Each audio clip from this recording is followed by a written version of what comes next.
படம் பார்த்துட்டு வரேன்.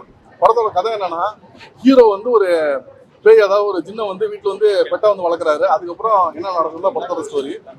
டேரக்டர் உண்மையிலே வந்து பாராட்டினீங்கன்னா, கடந்த ஒரு 15 வருஷம் 20 வருஷமா பார்த்தீங்கன்னா தமிழ் சினிமாவில் ஃபுல்லாக வந்து பேயை வந்து விதவிதமாக காமிச்சு முடிச்சிட்டாங்க. இதுக்கப்புறம் ஒரு பேய் படம் கொண்டு வர முடியுமான்னு நமக்கு ஒரு கேள்வி வரும்போது, கண்டிப்பாக இது வந்து ஒரு வித்தியாசமான ஒரு கோணத்தில் வந்து கொண்டு வந்திருக்காரு. உண்மையிலே டேரக்டர் வந்து பாராட்டலாம். ஃபர்ஸ்ட் 45 மினிட்ஸ் வந்து படம் நல்லாவே இருக்குது. அதுக்கப்புறம் போகும்போது படம் கொஞ்சம் ஸ்லோவாக ஆன மாதிரி, படம் கொஞ்சம் லேக் ஆன மாதிரி ஒரு ஃபீல் கொடுக்குது. எடிட்டிங்கில் நிறையவே ட்ரிம் பண்ணியிருக்கலாம். அது ட்ரிம் பண்ணியிருந்தாங்களே படம் இன்னும் கொஞ்சம் பெட்டராக வந்திருக்கும். படத்தில் ஒரு மேஜர் மைனஸ்ன்னு பார்த்தீங்கன்னா, செகண்ட் ஹாஃப் வந்து ஜின்னு காமிச்சாங்க. அந்த ஜின்னுக்கான கிராஃபிக்ஸ் வந்து ரொம்பவே போராக இருந்துச்சு. அது ப்ராப்ளம் அது பட்ஜெட் இஷ்யூஸாக இருக்கும். பட் நம்ம ஆஸ் ஆடியன்ஸ் நம்ம பார்க்கும்போது என்னன்னா, கிட்டத்தட்ட மைடியர் குட்டி சாத்தான் காலத்தில் என்ன மாதிரி கிராஃபிக்ஸ் பண்ணாங்களோ அந்த ஒரு ஃபீல் வந்து கொடுத்துருச்சு. அது கொஞ்சம் பெட்டராக பண்ணிக்கலாம். ஏன்னா ஆடியன்ஸால் கரெக்டாக கனெக்ட் ஆக முடியல. சரி, நம்மளால கனெக்ட் ஆக முடியும்னு பார்த்தா குழந்தைங்களையும் கரெக்டாக கனெக்ட் ஆக முடியாது. ஏன்னா அது குழந்தைங்களுக்கான ஒரு படமும் கிடையாது.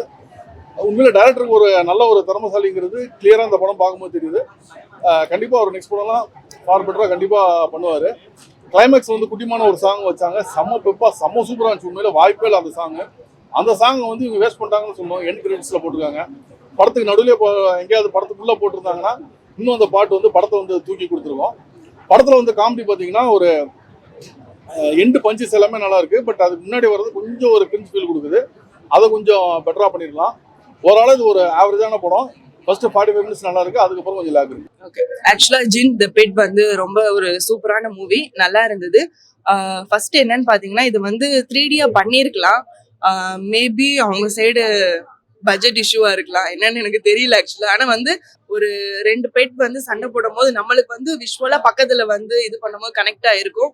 தெரியல, மேபி 3D நெக்ஸ்ட் டைம் கூட பார்ட் 2 கூட அவங்க பண்ணலாம், அதுக்கான வாய்ப்பு இருக்கு. மைடியர் குட்டி சாத்தானுக்கும் இதுக்கும் பாத்தீங்கன்னா, அது வந்து அப்ப எல்லாருக்குமே கனெக்ட் ஆகுற மூவி, இது வந்து இப்ப எல்லாருக்குமே கனெக்ட் ஆகுற. ஏன்னா மைடியர் குட்டி சாத்தான் அப்ப பார்க்கும்போது நம்ம எல்லாருமே ஒரு சின்ன வயசா இருப்போம். அப்படின்ற போது ஓ அப்படி இப்படின்னு பார்ப்போம். இப்போ கொஞ்சம் வளர்ந்துனே ஓகே இதானே அப்படின்ற மாதிரி ஆயிடுச்சு. ஓவரால் படம் வந்து சூப்பரா இருக்கு. யங்ஸ்டர்ஸ்க்கு ரொம்ப பிடிக்கும், ஈவன் குழந்தைங்களுக்கு கூட ரொம்ப பிடிக்கும். ஃபேமிலியோட வந்து மறக்காம என்ஜாய் பண்ணி பாருங்க. தேங்க்யூ.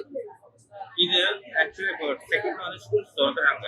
இது லேட் ரிலீஸ் ஆச்சு நினைக்கிறீங்களா? லேட்டா ரிலீஸ் ஆச்சுன்னு அப்படியெல்லாம் இல்லை. நினைச்சா எல்லாருமே இன்னைக்கு வரலாம், நாளைக்கு வரலாம், நாளைக்கு கூட வந்து பார்க்கலாம். ஸ்கூல் எப்போ திறப்பாங்கன்னு தெரியல. ஆனா நீங்க டைம் ஒதுக்கி உங்க பேரண்ட்ஸ் கூட நல்லா சண்டை போட்டு வந்து பார்க்கணும், கண்டிப்பா பார்க்கலாம். செகண்டா இன்னைக்கு டேட் என்ன?